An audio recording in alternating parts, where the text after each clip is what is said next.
Have you ever wanted to make just a simple website for your business, but you're just not sure where to start? Well, hopefully this series of videos is for you. Welcome back to the Small Business Toolbox, where we look into the nuts and bolts of self-employed life in the UK.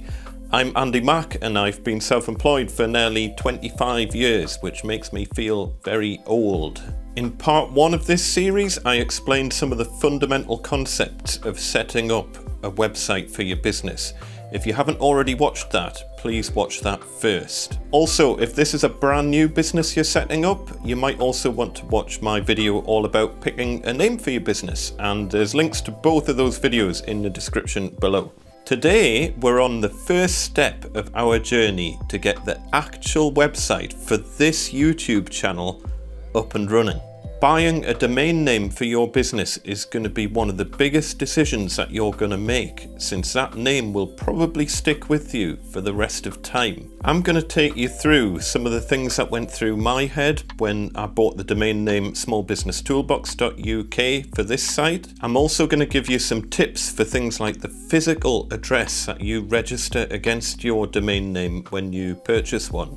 I'm going to use 123reg to register my domain names. I've used them for many years and their support has always been brilliant. Obviously, you can use whoever you want, but if you want to use 123reg, there's a link in the description below, and I think it gives you a little bit of a discount. I'm not sure if it expires at any point, but it tells 123reg that you've come via me and they'll chuck a couple of pennies my way. It doesn't cost you any extra and it just helps me to make more videos like this. So we're going to rewind a little bit back to August 2018 when I started this project, and you can see exactly what's involved in buying a domain name. Right, here we go.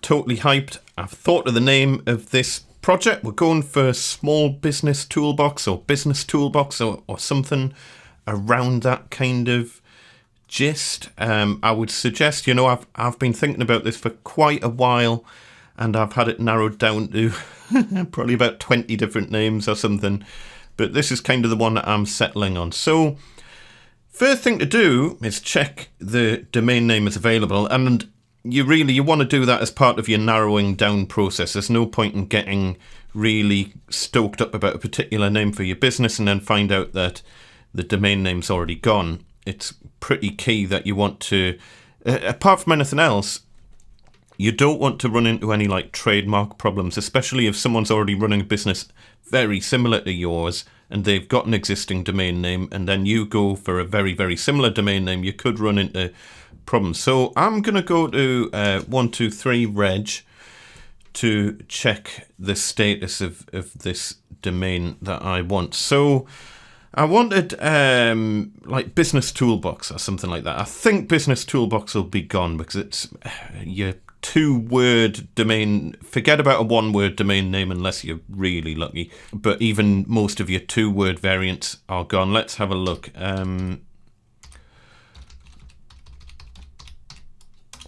So all I'm really interested in, this is going to show me a giant list of domain names. And what I quite like on the 123reg site is that it gives you alternatives. Like, let's have a look. What's it telling us?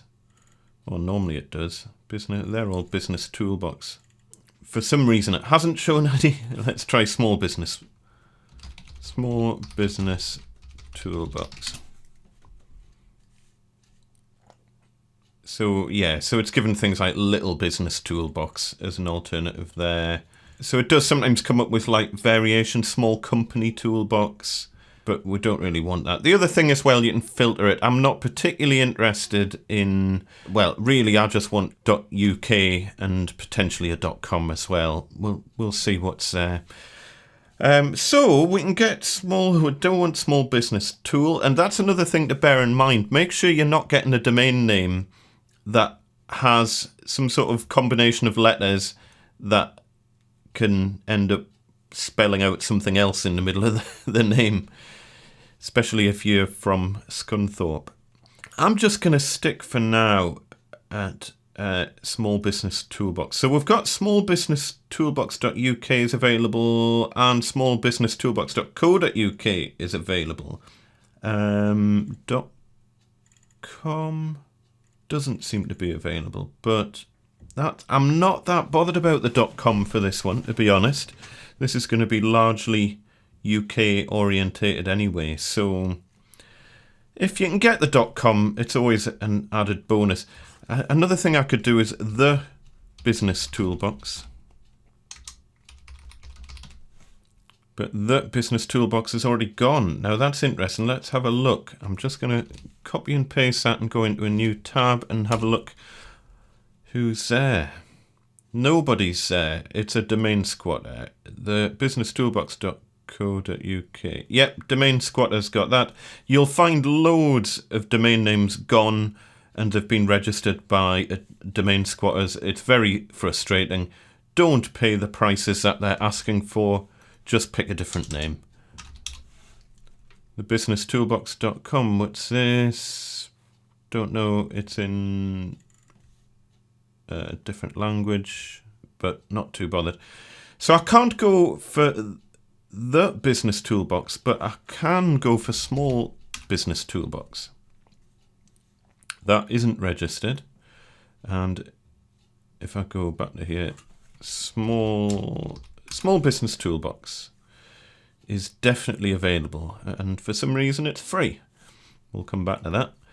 And let's just have a look at the .com out of a matter of interest. Small Business Toolbox, another domain squatter has got that, and they only want a mere $1,000 for it. They can get stuffed. As I say, for this particular one, I'm quite happy with just having the .co.uk, and I'll probably get the UK, the .uk one as well. But you do need to think, how are you going to use this domain name? If you are potentially going to use it for international traffic in any which way, shape or form, I would suggest getting a .com and making sure you find a domain and you're coming up with a business name that is suitable for a .com domain. The .com has a few advantages when it comes to search and clever things that you can do that I'll come on to on a separate video, to do with like the Google Search Console and things like that. If you're happy with it just being UK, you're not planning on running things outside the UK, just go for the .uk and the .co.uk domains. That should be absolutely fine. If you want to go for something more exotic like your .ltds and all that, you can do, but you've just got to be careful that you're not going for a domain that if someone's already got an established domain name on the .co.uk and then you get, I don't know, .business, for example, are you potentially going to run into trademark problems or anything like that later down the line? I would just try and go for something that people haven't already taken. So, Small Business Toolbox is looking good. Let's just double check Business Toolbox. businesstoolbox.co.uk. I wouldn't expect that to be available, to be honest, but... And Business Toolbox is going to... Where's this based? No idea what this is, but it's based in South Korea. So that doesn't really bother me at all. And what about .uk? And that's something weird going on. So again, it looks like a domain squatter's got the domain, but we can't get on that website for whatever reason. Just a couple of things to throw into the mix here, just to complicate matters somewhat. Well, it's not going to complicate it, but you do need to think about this. I'm not going to cover off checking your domain or your business name is available on every social media platform known to mankind. That would take forever. But, for example, if you're going to have a business that's heavily reliant on one particular platform like Twitter or Facebook or whatever, it is a good idea to check whether or not your username is available on there, or some sort of derivative of your username is available on there before you start with this. So if you want your Twitter handle to perfectly match your business name, then this is something you're going to have to take into account. So one of the things I do want to check is whether or not there's anyone on YouTube, because obviously this is going to be pretty key that it's all linked in with YouTube. So I'm just going to do a quick search on YouTube for Small Business Toolbox. It's a good sign that it's not really coming up on search. So I've come up to Small Business Tool, and we're getting Small Business Tools, but not Small Business Toolbox until I get all the way to there. So that would tend to suggest it's not really a thing on YouTube. And let's have a quick look. We've got one channel here, but it looks, they've only done one video 3 years ago and they have 1 subscriber. So that is of no concern to me whatsoever. What else have we got? And I'm looking here at the channel name. I'm not looking at the video name. I'm looking at the channel name. So this is Meredith Dale, Mariah Crawley. But there's no channels coming up and hitting me in the face called Small Business Toolbox. So that's kind of the main thing. I'm just scrolling down. What have we got? We've got Business Toolbox here. Let's have a look at that.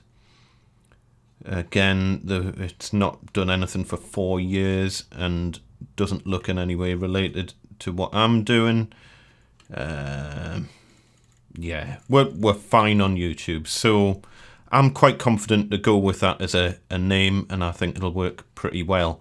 Another thing that I want you to bear in mind as well, be careful when you're searching for domain names, because there are some unscrupulous companies out there, not your big names and your big players and stuff, but you need to be careful when you search for a domain name. If you go to some weird unknown site and do a search on a domain name, sometimes what they'll do is they'll grab that domain name before you get a chance to buy it, which that does happen.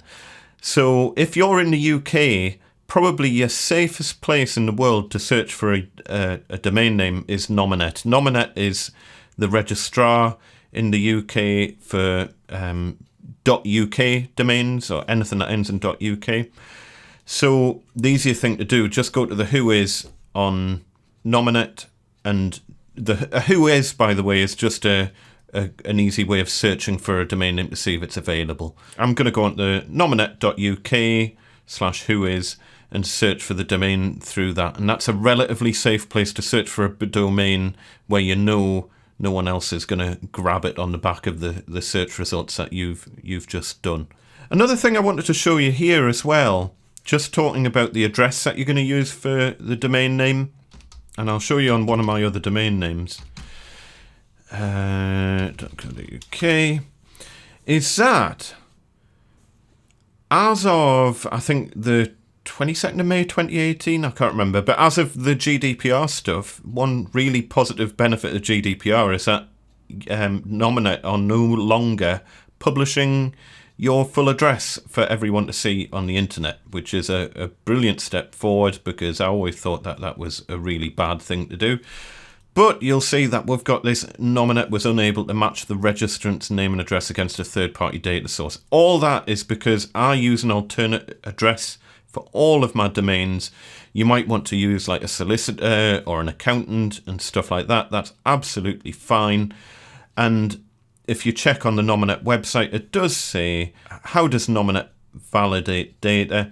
And it says that it will attempt to validate. So, for example, it'll try and check it against the electoral roll and stuff like that. But it does say it's important to note that a link between the registrant's name and address is not required. We understand that the address given as a point of contact may be different to the address that the registrant is directly associated with.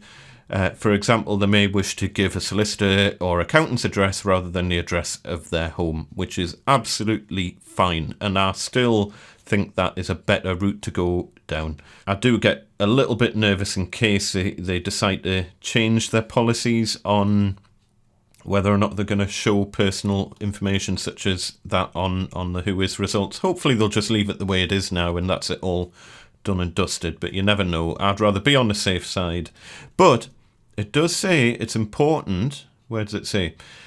It is, however, essential that the registrant can be contacted through the address given. And that is really key, because you might get some sort of official documentation sent to that address. And if you don't get it, especially if it's for, like, I don't know, a domain suspension or something like that, trust me, you don't want your domain to get suspended and you don't know anything about it. So make sure whatever address that you do use, you can actually get mail through that address somehow. And just to show you as well on the data validation thing, this is where it covers it off. As of the 22nd of May 2018, the UK WHOIS, in other words, the WHOIS database that keeps all the record of domain names in the UK, will no longer display the registrant's name or address unless they have given permission to do so, which is awesome. That might not be the case for domains that end in other things. So things like .coms and .ltd, that's different process for how that works. So we're just sticking to .uk domains here. So that's all good. So I think Small Business Toolbox, I think, is good. I like that. But as I say, you can always, if people have squatted your domain name, think about adding like the in front of it. You could even go hyphenated if you really wanted. It just means then whenever you tell someone your web address, you're going to have to say small-business-toolbox, and it becomes a bit annoying. But there's no harm in doing that. You could just hyphenate it. I'm going to go for this. Let's go for it. So, it's exciting. Could I get the com? I can't remember. Don't think so. I'm going to do add to basket for Small Business Toolbox. And we're going to have the .uk as well. smallbusinesstoolbox.uk. Cool. Right. We're going to purchase these domains. Check out. I've already got an account with 123reg, so I'm going to log in. And then here's where you're going to put all of your registrant details in. I would also suggest you set up a separate email account for everything to do with domains, or especially the email address that you have to put against the domain name on the public record. It is an account that you're going to have to occasionally check, because you do sometimes get really important things sent to it, but it is unfortunately a target for spammers, so don't use like your personal email address or anything like that. Okay, so at this point it'll probably ask you if you want to buy a whole load of extra things that you probably don't need at this stage. We're going to sort out email and everything separate, so ignore all that. Don't add anything else to the basket at this stage, because we're going to cover all that on a separate video. At this stage we've got the domain name smallbusinesstoolbox.co.uk and smallbusinesstoolbox.uk. We're registering both of them for 2 years for £9.99, which is pretty good. And we've got VAT, 23 quid, basically, for 2 years. That's all right. Go. No, go away. Okay, it's still trying to add extra things that at this stage you don't need. We'll come to all that in a separate video. As I say, at this stage, all we're doing is buying the domain name. And that is that. I've already got a card registered on the system that I'm putting it against. Done. And it'll send a confirmation email through to you. All we need to do now is wait a couple of days for this to kind of sort itself out, because it'll take a little while for the domain name to kind of replicate around the internet and do all the technical stuff behind the scenes. That's it. Our first step on this little journey to get this all set up is done. We've got our domain names. Woohoo! There's a link in the description to 123reg. If you could please use that link, that would be totally awesome, because then they'll know that you're coming from this video and they'll chuck a couple of pennies my way. It won't cost you any extra at all, but it just helps me to make more videos on this channel. Thank you for watching, you awesome, awesome people, and thank you for being with me on this first stage of this really exciting journey. There you go, folks. This project is officially off the ground. If you come back in the next part, I'm going to be showing you how to set up a Gmail account and also me actually setting up this very YouTube channel. I know a lot of you probably don't need a YouTube channel, but a Gmail account is very handy for any business. And apart from anything else, I thought it might be quite interesting for you to see how long it takes to grow a YouTube channel from literally 0 views and 0 subscribers. Anyway, we'll cover all of that next time. For now, take care folks, and tatty bye.